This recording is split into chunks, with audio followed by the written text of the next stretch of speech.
The unseen threat. In the vast expanse of the Milky Way, the galactic empire of Zor reigned supreme. For millennia, they had expanded their dominion, conquering countless worlds and assimilating alien races into their grand design. Their fleets, powered by antimatter drives and equipped with weapons that could shatter planets, were the undisputed masters of known space.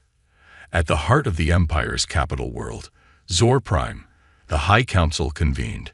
Grand Admiral Vexus, a decorated veteran of 100 campaigns, stood before the assembled leaders, his serpentine body coiled with anticipation. "Esteemed Council," Vexus began, his voice a low hiss, "our scouts have discovered a new solar system on the fringes of the Orion Arm. Initial scans suggest a habitable world teeming with life. I propose we commence standard conquest protocols." The Council murmured in agreement. It was a familiar dance: scout, assess, conquer. But Councillor Zara, known for her cautious approach, raised a hand. "What do we know of this world's technological capabilities?" she inquired, her crystalline form shimmering in the chamber's light. Vexus flicked his tongue dismissively. "Primitive, Councillor. Our long-range scans detect rudimentary spacecraft, limited to their own system. They call their world Earth, and themselves humans. They pose no threat to the might of Zor." The Council nodded, satisfied. Yet Zara's faceted eyes narrowed. "I suggest we send a stealth reconnaissance team. Standard procedure for all potential acquisitions." Though Vexus bristled at the delay, protocol demanded he acquiesce. Within a solar cycle, the Empire's most advanced stealth vessel, the Shadow Whisper, slipped into Earth's system, cloaked from all known detection methods. Commander Xin, a master of covert operations, led the mission. Her gelatinous form allowed her to interface directly with the ship's systems, processing data at incredible speeds. As they approached Earth, Xin's excitement grew. This blue-green world, so full of life, would make a fine addition to the Empire. But as the Shadow Whisper began its scans, Xin's enthusiasm turned to confusion. "This can't be right," she murmured, her form rippling with agitation. Her second-in-command, Lieutenant Krav, a being of living metal, approached. "What troubles you, Commander?" Xin's tendrils danced over the control panel. "These readings, they don't match our initial scans. I'm detecting energy signatures that shouldn't exist in a pre-FTL civilization." Krav leaned in, his silver skin reflecting the console's glow. "Could it be a natural phenomenon?" "Negative," Xin replied. "These are artificial. And they're everywhere. Lunar bases, orbital platforms, even what appears to be a Dyson swarm in its early stages around their star." As they delved deeper, more anomalies surfaced. Earth's internet, which they easily infiltrated, painted a picture of a world just beginning to reach for the stars. Yet the Shadow Whisper's sensors told a different story, one of a civilization far more advanced than it appeared. "Look at this," Xin exclaimed, projecting a holographic image. "These aren't just satellites. They're weapon platforms, disguised as debris. And here," she highlighted another area, a fleet of ships, hidden in the asteroid belt. "Their design, I've never seen anything like it." Krav's metallic brow furrowed. "How is this possible? Our initial scans were wrong," Xin finished, "or we were meant to see what they wanted us to see." As they continued their covert surveillance, the true extent of Earth's deception became clear. The humans had somehow managed to create a global illusion, presenting themselves as a young, vulnerable species, while secretly building a formidable defense network and space fleet. "We need to report this immediately," Xin decided. But as she prepared to send an encrypted burst transmission to Zor Prime, alarms blared throughout the Shadow Whisper. "We've been detected," Krav shouted, his form shifting to battle readiness. Xin's tendrils flew over the controls. "Impossible. Our cloaking technology is unmatched." Yet the evidence was undeniable. A swarm of small, agile craft had appeared seemingly out of nowhere, surrounding the Shadow Whisper. Their designs were sleek, unlike anything in the Empire's database. Evasive maneuvers. Shin ordered, but it was too late. A beam of coherent light, more advanced than any Imperial weapon, lanced out from one of the Earth vessels. The Shadow Whisper's shields, designed to withstand the Empire's mightiest weapons, crumbled in an instant. As systems failed around them, Sin made a desperate decision. Purge all data and prepare for self-destruct. The Empire must not learn of our failure. But even this final act was denied them. Another beam struck the ship, and Shin felt her consciousness being pulled away, digitized. The last thing she saw before darkness took her was a human face on the view screen, smiling sadly. "I'm sorry," the human said in perfect Zorian, "but we can't let you leave. Welcome to Earth. We have much to discuss." As the Shadow Whisper was towed towards Earth, its crew incapacitated and its secrets laid bare, the true nature of humanity's place in the galaxy began to unfold. The Empire of Zor, in its arrogance, had stumbled upon a sleeping giant, one that had been preparing for this moment for generations. On Zor Prime, Grand Admiral Vexus grew impatient. The Shadow Whisper was long overdue for its report. As he prepared to advise the Council to proceed with the invasion, he remained blissfully unaware that the Empire's greatest challenge was about to begin. The stage was set. Humanity, hidden in plain sight, stood ready to face the stars. And the Galactic Empire of Zor was about to learn that sometimes the hunter becomes the hunted. Shadows in the void. The disappearance of the Shadow Whisper sent ripples of unease through the Empire's high command. Grand Admiral Vexus paced the strategy chamber on Zor Prime, his scales bristling with frustration. How does an entire stealth ship simply vanish?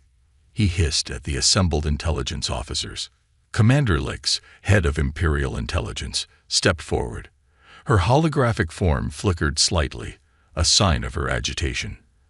"Admiral, we've analyzed all available data. The Shadow Whisper's last transmission came from the edge of the Sol system. After that, nothing." Vexus's eyes narrowed. "Your assessment, Commander?" Lix hesitated, then spoke. "Sir, I believe we may have severely underestimated the humans." The chamber erupted in murmurs of disbelief and derision. Vexus silenced them with a sharp gesture. "Explain," he demanded. Lix projected a series of images and data streams. "Our initial scans of Earth showed a pre-FTL civilization. But look here," she highlighted several anomalous readings. "These energy signatures don't match any known primitive technology. And these gravitational distortions in the asteroid belt, they're consistent with advanced cloaking technology." As the implications sank in, a chill settled over the room. Counselor Zara, who had urged caution from the beginning, spoke up. "Are you suggesting, Commander, that the humans have been deliberately concealing their true capabilities?" "It's more than that," Lix replied. "I believe they've been preparing for interstellar contact, perhaps for centuries." The revelation hit the Imperial leadership like a supernova. The Empire of Zor, in all its millennia of expansion, had never encountered a species that had hidden itself so effectively. Meanwhile, on Earth, a very different meeting was taking place. Deep beneath the surface of Mars, in a facility unknown to most of humanity, the Terran Defense Council convened. Admiral Elena Chen, Supreme Commander of Earth's hidden fleet, stood before a holographic display of the Sol system. "The Zorian scout ship has been successfully contained," she reported. "Their crew is in stasis, and we're analyzing their technology as we speak." General Adebayo, head of Earth's ground forces, leaned forward. "And what have we learned?" Dr. Hiroshi Tanaka, chief scientist of the Terran Space Initiative, stepped up. "Their tech is impressive, but not insurmountable. In some areas, particularly in stealth and energy weapons, we're actually ahead." The room filled with murmurs of satisfaction. For generations, Earth had been preparing for this moment. Ever since the discovery of the alien signal in 2047, humanity had united in secret, pooling resources and intellect to prepare for the day they would face the stars. What of their empire? Asked diplomat Yara al-Rashid, "What are we dealing with?" Admiral Chen brought up a galactic map. "Based on the data we've extracted, the Zorian Empire spans a significant portion of the galaxy. They've conquered thousands of worlds, assimilating some species, enslaving others. Their military might is vast." A somber silence fell over the room. Despite their preparations, the scale of the threat was daunting. But Chen wasn't finished. However, she continued, a glint in her eye. They'd grown complacent. Their expansion has been unchallenged for so long, they've lost their edge. And they've never encountered a species that hid itself as we have. Back on Zor Prime, the Imperial Council was reaching a decision. Grand Admiral Vexus, his pride stung by the potential of being outwitted by a supposedly primitive race, argued for immediate, overwhelming action. "We must strike now," he insisted, "before they can prepare further. We'll send the 7th Fleet, a force sufficient to subjugate a dozen worlds." But Counselor Zora urged caution. If they could defeat our most advanced stealth ship, who knows what other surprises they might have? We should attempt diplomatic contact first. The debate raged, with the council split. In the end, a compromise was reached. A diplomatic mission would be sent, backed by the full might of the 7th Fleet. As the Zorian Armada prepared to depart, a lone figure worked in shadows. Krax, an intelligence operative with doubts about the Empire's methods, sent a tightly encrypted message to Earth, warning of the coming storm. On Earth, preparations kicked into high gear. The facade of a primitive civilization was carefully maintained, but behind it, humanity's hidden strength gathered. Stealth platforms were activated throughout the solar system. The lunar shipyards, concealed beneath the moon's surface, began launching waves of advanced fighters and capital ships. Admiral Chen stood on the bridge of the TSS Horizon, Earth's most advanced dreadnought, hidden in the shadow of Jupiter. "All ships, report in," she commanded. One by one, fleet commanders responded. From the rings of Saturn to the Orc cloud, humanity's secret armada revealed itself. Ships of designs the Zorians had never imagined, powered by technologies born of decades of reverse engineering and innovation, stood ready. "We've trained for this our entire lives," Chen addressed her forces. "The future of our species, perhaps of the galaxy itself, depends on what happens next. We are humanity's shield, and its sword. Today we reveal ourselves to the stars." As the Zorian fleet approached, carrying with it the weight of an empire's expectations, they remained unaware that they were sailing into carefully laid trap. The Sol system, far from being the easy conquest they anticipated, was about to become a crucible that would test both civilizations to their limits. In the vast, cold expanse of space between Jupiter and Saturn, humanity's hidden fleet waited in perfect silence. The first act of this cosmic drama had concluded. Now, as the Zorian Armada entered the solar system, the stage was set for a confrontation that would shake the foundations of galactic civilization. The question hung in the void. Would this be the dawn of a new era of peace and understanding between species, or the opening salvo of a war that would reshape the galaxy? As both sides prepared for first contact, the fate of two civilizations, and perhaps the entire Milky Way, hung in the balance. First contact.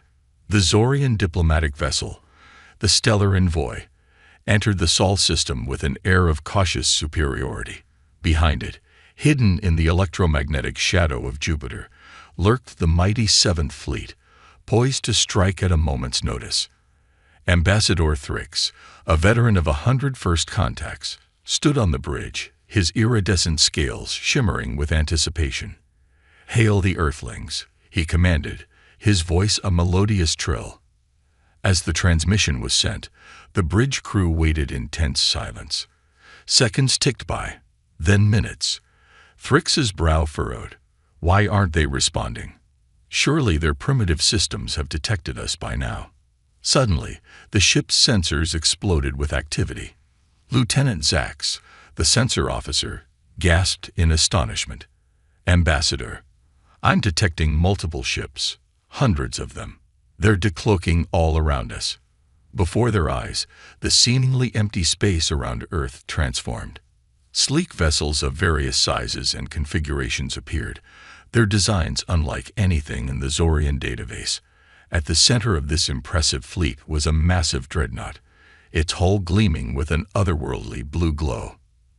Ambassador Thrix felt a chill run down his spine. This was not the greeting he had expected from a pre-FTL civilization. The comm system crackled to life, and a human face appeared on the main view screen. Admiral Alina Chen, her expression a mask of calm authority, addressed the stunned Zorians. "Greetings, Ambassador Thrix. I am Admiral Alina Chen of the Terran Defense Force. Welcome to Earth. We've been expecting you." Thrix, struggling to maintain his composure, replied, We? How is this possible? Our intelligence suggested your species was barely capable of interplanetary travel." Chen's lips curved in a slight smile. "Your intelligence was what we wanted you to see, Ambassador. Humanity has been preparing for this day for generations. We come in peace, but we are prepared for any eventuality." As the implications of Chen's words sank in, Thrix realized the precariousness of their situation. The mighty Seventh Fleet, their insurance policy, suddenly seemed woefully inadequate. "We propose a diplomatic meeting," Chen continued. "Our lunar base is prepared to receive you. We have much to discuss." Thrix, his training kicking in, nodded agreement. As the stellar envoy was escorted to the moon by an honor guard of Earth ships, frantic communications were exchanged with the hidden Seventh Fleet. Grand Admiral Vexus, watching from afar, seethed with a mixture of rage and fascination. On the lunar base, a marvel of engineering hidden beneath the moon's cratered surface, the stage was set for a historic encounter.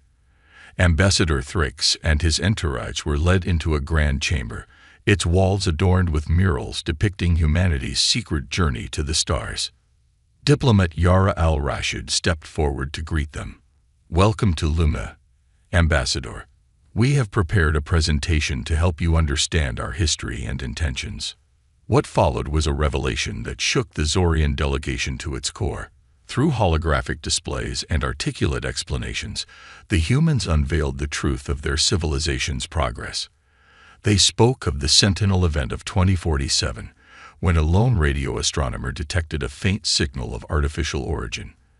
This discovery, kept secret from the public, had spurred world leaders into action, realizing they were not alone in the universe, and that contact was inevitable. Humanity had united in an unprecedented way. Resources were pooled, rivalries set aside. A shadow government, composed of the brightest minds from every nation, was formed to guide Earth's preparation for cosmic citizenship. While maintaining a facade of normal technological progress, incredible advancements were made in secret. Thrix and his team watched in awe as the humans demonstrated technologies that rivaled or even surpassed Zorian capabilities. Gravity manipulation, dark energy harnessing, even the beginnings of time dilation tech, all had been developed in clandestine facilities scattered throughout the solar system. But why? Thrix finally asked, his voice trembling with a mixture of fear and admiration. Why the deception? Admiral Chen, who had joined the meeting, stepped forward. History teaches us that when a technologically superior civilization encounters a less advanced one, it rarely ends well for the latter. We needed to be ready. We needed to be equals. The implications hung heavy in the air. The Zorian Empire, in its long history of conquest, had never faced a potential foe so well prepared. As the diplomatic talks progressed, tensions remained high. The Zorians, their worldview shattered, struggled to adapt to this new paradigm. Humanity, for its part, walked a fine line between showcasing their strength and expressing genuine desire for peaceful coexistence. Meanwhile, in the space around Jupiter, Grand Admiral Vexus grappled with a momentous decision.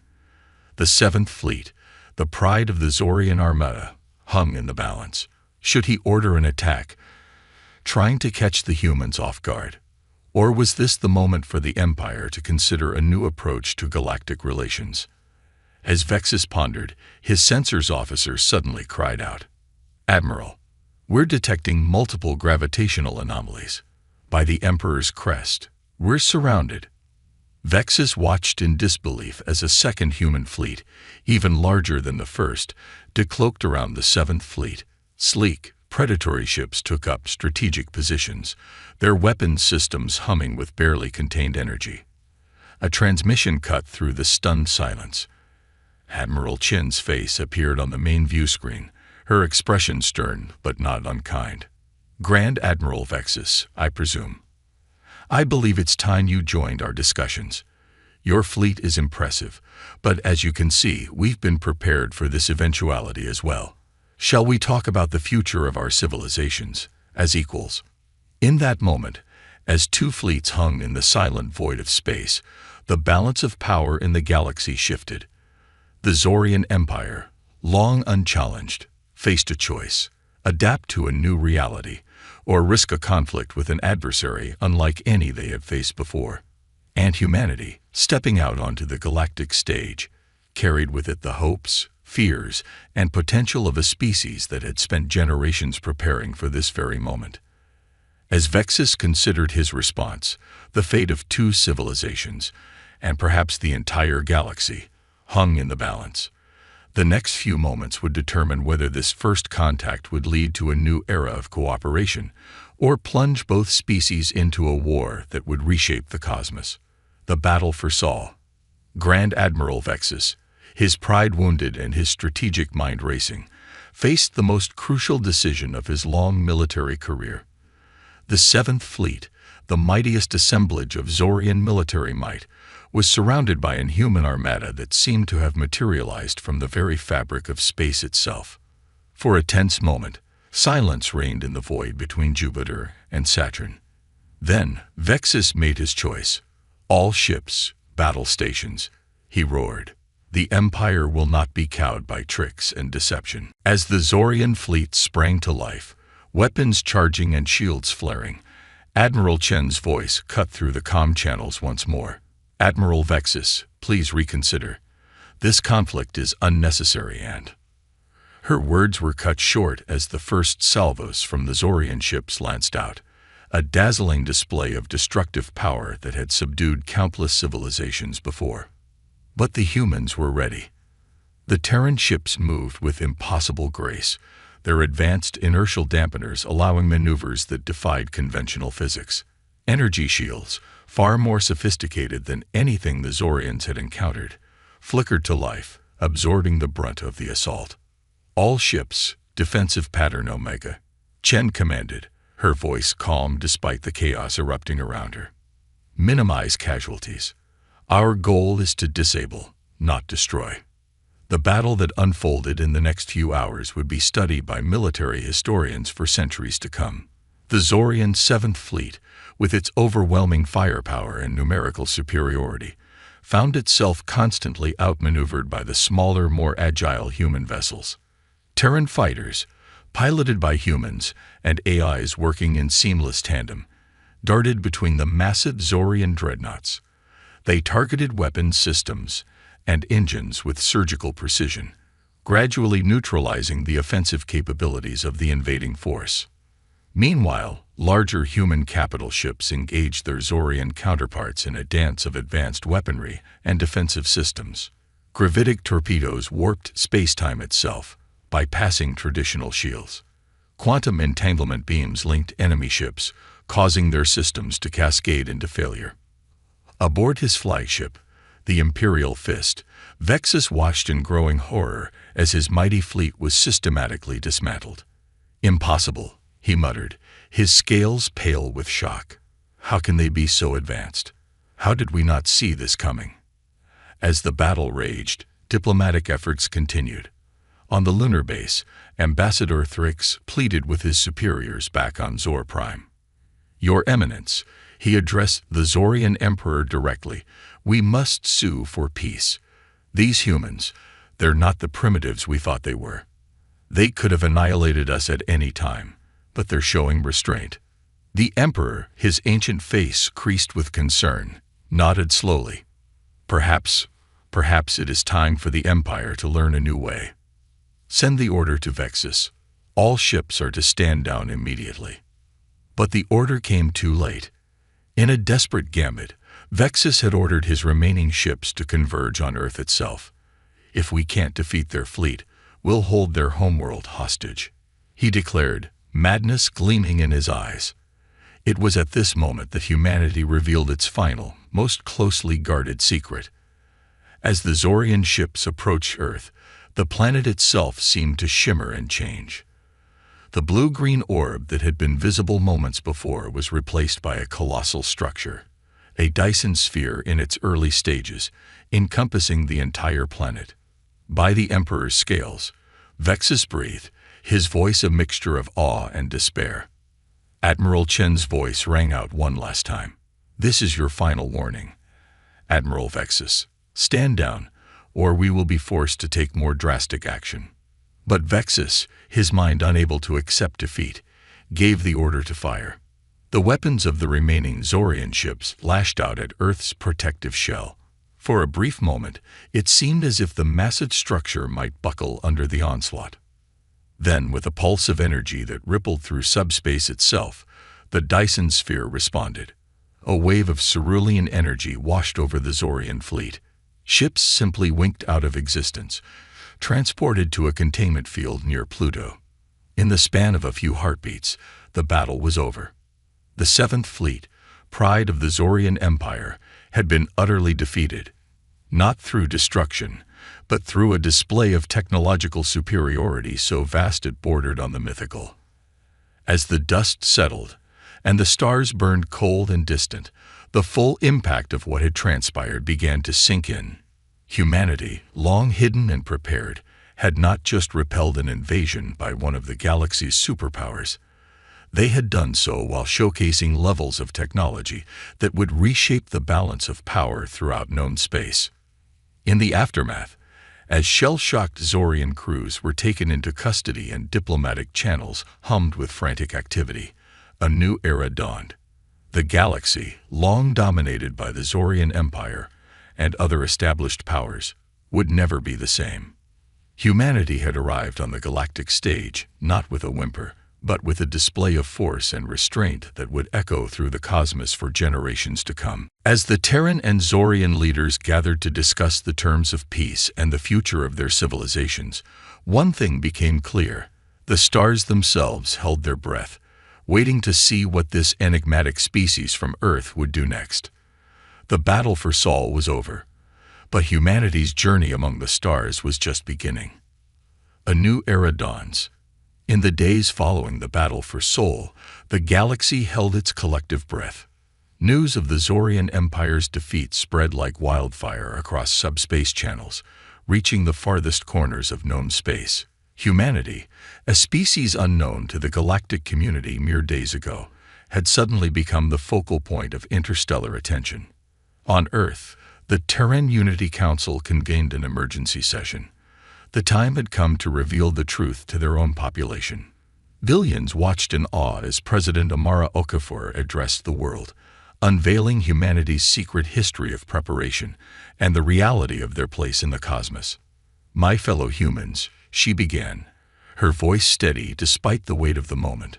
Today, we step out of the shadows and into the light of a vast and complex galaxy. For generations, we have prepared in secret, united in our determination to secure our place among the stars. The deception was necessary, but that time has passed. We are no longer alone, and we are no longer hidden. As humanity grappled with this paradigm shift, the diplomatic landscape of the galaxy underwent a seismic change. The Zorian Empire, its aura of invincibility shattered, faced internal strife and external pressures. Subject species, long held under the Empire's thrall, began to stir with thoughts of independence. On Zor Prime, the imperial palace was a hive of activity. The Emperor, ancient and wise, recognized the need for drastic change.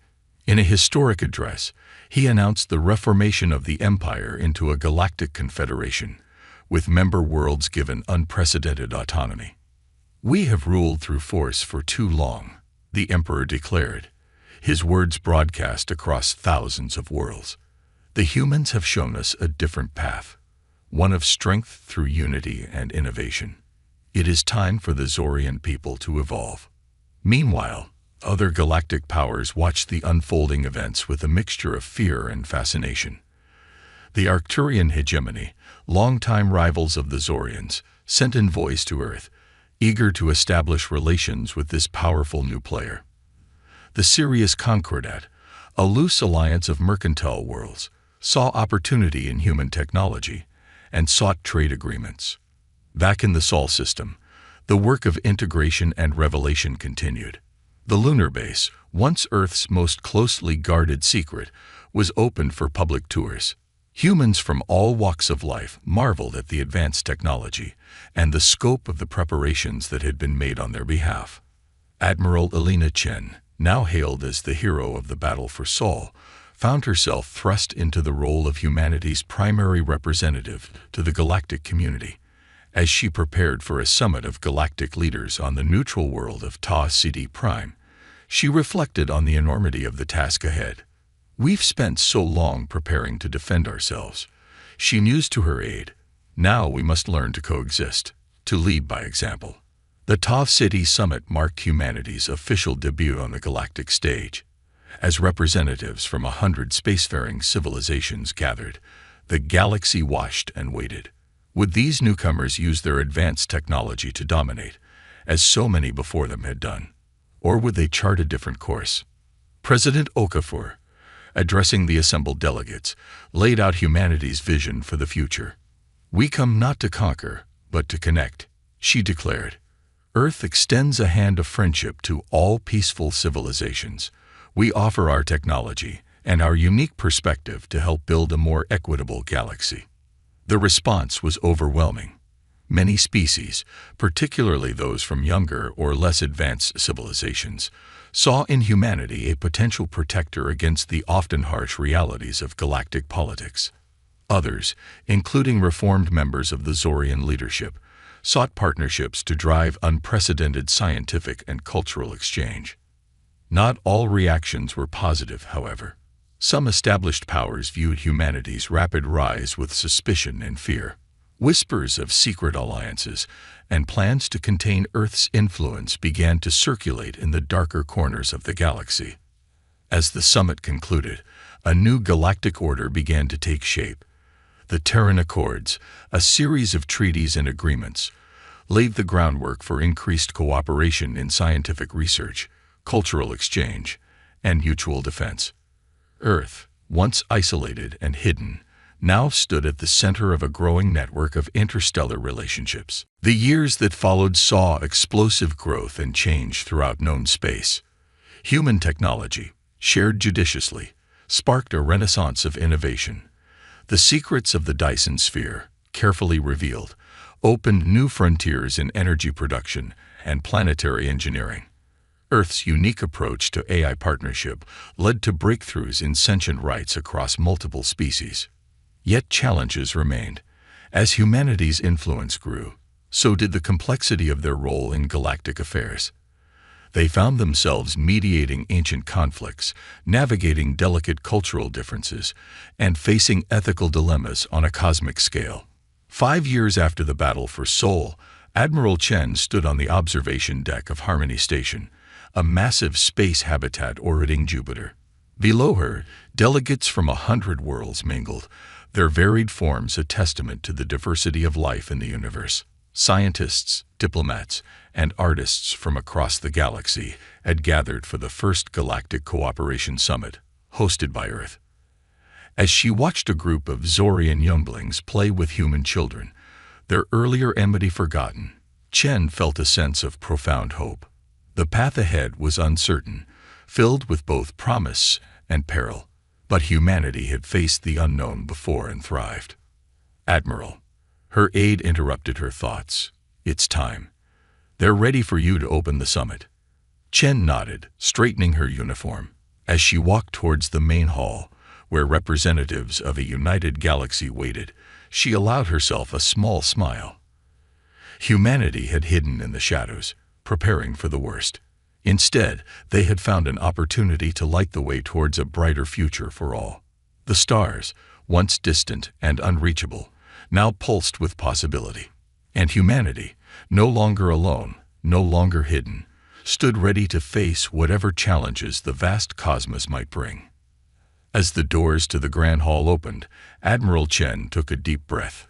A new chapter in galactic history was about to be written, and Earth would be holding the pen. The era of secrecy was over.